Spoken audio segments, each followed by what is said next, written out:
അസ്സലാമു അലൈക്കും വറഹ്മത്തുള്ളാഹി വബറകാതുഹു. അൽഹംദുലില്ലാഹി റബ്ബിൽ ആലമീൻ വസല്ലല്ലാഹു അലാ നബീന മുഹമ്മദിൻ വഅലാ ആലിഹി വമൻ തബിഅഹും ബിഇഹ്സാനിൻ ഇലാ യൗമിദ്ദീൻ.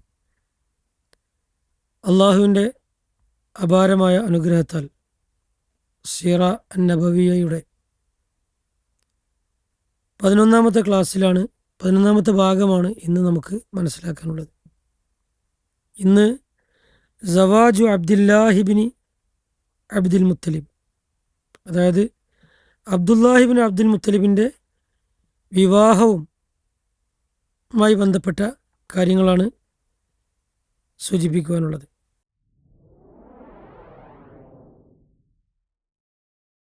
അബ്ദുല്ലാഹി ഇബിൻ അബ്ദുൽ മുത്തലിബ്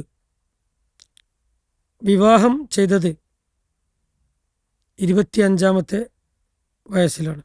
തൻ്റെ പിതാവായ അബ്ദുൽ മുത്തലിബ് 25ാമത്തെ വയസ്സിലാണ് അദ്ദേഹത്തിന് വിവാഹം കഴിപ്പിച്ചു കൊടുത്തത്. വധുവായി ആമിന ബിൻത്ത് വഹബ് ബിൻ അബ്ദു മനാഫ് ഇബിന് സുഹ്റ ഇബിന് കിലാബ് അവരായിരുന്നു സഹധർമ്മിണിയായി വന്നത്.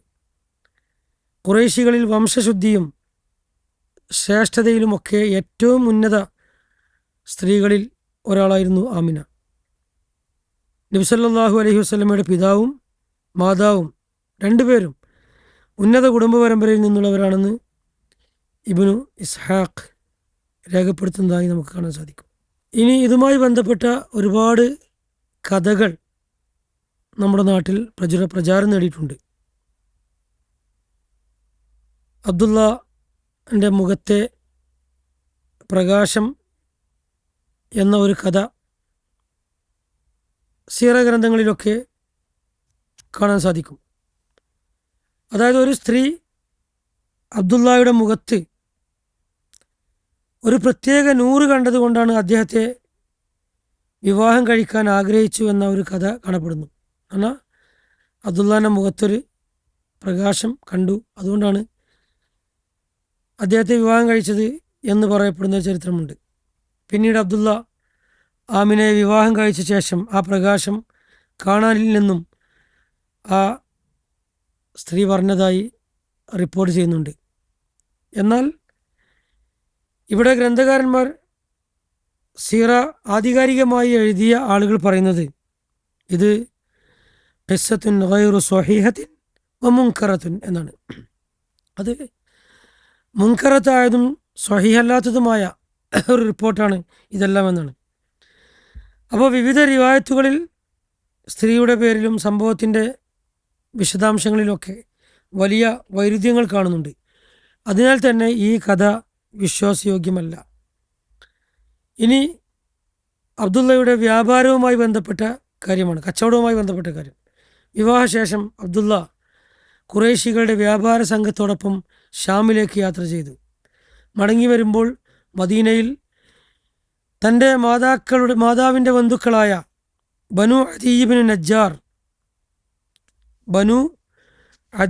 നജ്ജാർ ആ ഗോത്രക്കാരുടെ വീട്ടിലാണ് അദ്ദേഹം താമസിച്ചത്. അവിടെ വെച്ച് അദ്ദേഹം രോഗബാധിതനായി. ഇനി അദ്ദേഹം അബ്ദുള്ള മരിച്ചത് ദുഫിന ഫി ദാറുൻ നാബിഗ എന്ന് പറയുന്ന സ്ഥലത്ത് വെച്ചാണ് അദ്ദേഹം മരിച്ചത്. ഖുറൈശികളുടെ വ്യാപാര സംഘം മദീനയിൽ തിരിച്ചെത്തിയപ്പോൾ അബ്ദുള്ള വളരെ വലിയ രോഗത്തിലായിരുന്നു. ആ രോഗാവസ്ഥയിൽ തന്നെ മദീനയിൽ തന്നെയാണ് അദ്ദേഹം ഉണ്ടായിരുന്നത്. അബ്ദുൽ മുത്തലിബ് തൻ്റെ മൂത്ത മകൻ ഹാരിസിനെ അദ്ദേഹത്തെക്കുറിച്ച് അന്വേഷിക്കുവാൻ വേണ്ടി പറഞ്ഞയച്ചു. എന്നാൽ ഹാരിസ് മദീനയിലെത്തുമ്പോഴേക്കും അബ്ദുള്ള വഫാത്തായിരുന്നു. അദ്ദേഹത്തിനെ അവിടെ തന്നെ മദീനയിലെ ദാറു അൻ നാബിഗ എന്ന സ്ഥലത്ത് തന്നെ സംസ്കരിച്ചു. ഈ ദാറുൻ നാബിഗ എന്ന് പറയുന്ന സ്ഥലം അത് മസ്ജിദുൻ നബവിയുടെ കിഴക്ക് ഭാഗത്തുള്ള ബനു നജ്ജാർ പ്രദേശത്തായിരുന്നു എന്ന് ചില സീറ എഴുതിയ ആളുകളുടെ ചരിത്രത്തിലൊക്കെ കാണാൻ സാധിക്കുന്നുണ്ട്. അത് വളരെ ആധികാരികത അല്ലെങ്കിലും അവിടെ തന്നെ ആകാൻ സാധ്യതയുണ്ട് എന്നാണ് മനസ്സിലാക്കാൻ സാധിക്കുന്നത്.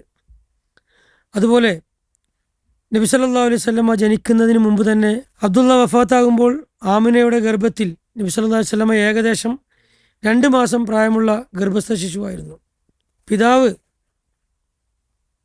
ഇല്ലാത്ത യതീമായിട്ടാണ് നബി സല്ലല്ലാഹു അലൈഹി വസല്ലമ ജനിച്ചത്.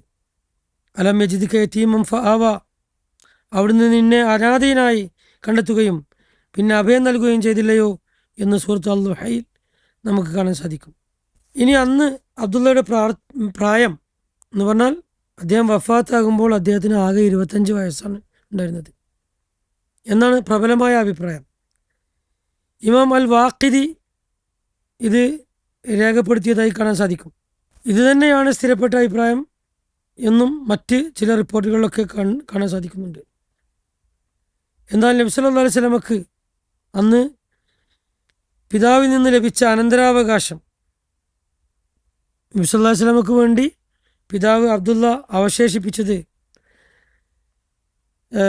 ഖംസത്തൻ മിനൽ ഇബിൽ, 5 ഒട്ടകങ്ങൾ, വഖിത്അത ഗനമിൻ, അതുപോലെ ഒരു ചെറിയ ആട്ടിൻകൂട്ടം, അതുപോലെ വജാരിയത്തൻ ഹബശീയത്തൻ, ഒരു ഹബഷിയായ ഒരു ദാസി, അവളുടെ പേര് ബർക്കത്ത് എന്നാണ്. ബർക്കത്ത് എന്നായിരുന്നു അവളുടെ പേര്. വഹിയ ഉമ്മു ഐമൻ റളിയല്ലാഹു അൻഹാ, പിന്നീട് അവർ ഉമ്മു ഐമൻ എന്ന റളിയല്ലാഹു അൻഹ എന്ന പേരിൽ നബി സല്ലല്ലാഹു അലൈഹി വസല്ലമയുടെ പരിചരണത്തിനും സേവനത്തിനുമൊക്കെ പ്രധാന പങ്ക് വഹിച്ചവരായി. ഈ ഭാഗത്തിൽ നമുക്ക് പ്രത്യേകമായി ശ്രദ്ധിക്കുവാനുള്ളത്, അതായത് അബ്ദുള്ളയുടെ വിവാഹവുമായി ബന്ധപ്പെട്ട് പറഞ്ഞപ്പോൾ ഇതിൽ പ്രധാനമായും നമുക്ക് മനസ്സിലാക്കാനുള്ളത്, അള്ളാഹു സുബ്ഹാനഹു വ തആല തൻ്റെ പ്രവാചകനെ വളരെ ബാല്യകാലം മുതൽക്ക് തന്നെ പ്രത്യേക പരിചരണത്തിലാണ് വളർത്തിയത്. അതുപോലെ ചരിത്രത്തിൽ പ്രചാരണം നേടിയ എല്ലാ കഥകളും വേണ്ടത്ര ശരിയല്ല. ദുർബലവും സ്വഹീഹല്ലാത്തതും മുൻകരത്തുമായ റിപ്പോർട്ടുകൾ പരിശോധിച്ച് മാത്രമേ അവയെല്ലാം സ്വീകരിക്കാവൂ. നബി സല്ലല്ലാഹു അലൈഹി വസല്ലമ അനാഥനായി ജനിച്ചതിലൂടെ പിന്നീട് അനാഥരോടുള്ള നബി സല്ലല്ലാഹു അലൈഹി വസല്ലമയുടെ കരുണയും പരിഗണനയും കൂടുതൽ വ്യക്തമായി പ്രകടമായിരുന്നു. മനുഷ്യൻ്റെ മഹത്വം യഥാർത്ഥത്തിൽ സമ്പത്തിലല്ല, അള്ളാഹുവിൻ്റെ തിരഞ്ഞെടുപ്പിലും തഖ്വയിലുമാണ് എന്ന് ഇത് മുഖേന നമുക്ക് മനസ്സിലാക്കാൻ സാധിക്കും. ഉമ്മു ഐമൻ റളിയല്ലാഹു അൻഹ നബി സല്ലല്ലാഹു അലൈഹി വസല്ലമയുടെ കുടുംബചരിത്രത്തിൽ പ്രത്യേകം സ്ഥാനമുള്ള ഒരു മഹദിയായിരുന്നു എന്ന് നമുക്ക് കാണാൻ സാധിക്കും. ഇത്രയുമാണ് 11ാമത്തെ ഭാഗത്തിലൂടെ നമുക്ക് മനസ്സിലാക്കാനുള്ളത്. സർവശക്തനായ അള്ളാഹു സുബ്ഹാനഹു വ തആല ബാക്കിയുള്ള ഭാഗങ്ങൾ വ്യക്തമായി പഠിക്കുവാനുള്ള തൗഫീഖ് നമുക്ക് പ്രദാനം ചെയ്യുമാറാകട്ടെ. ജസാക്കുമുല്ലാഹു ഖൈറ. അസ്സലാമു അലൈക്കും വറഹ്മത്തുള്ളാഹി വബറകാതുഹു.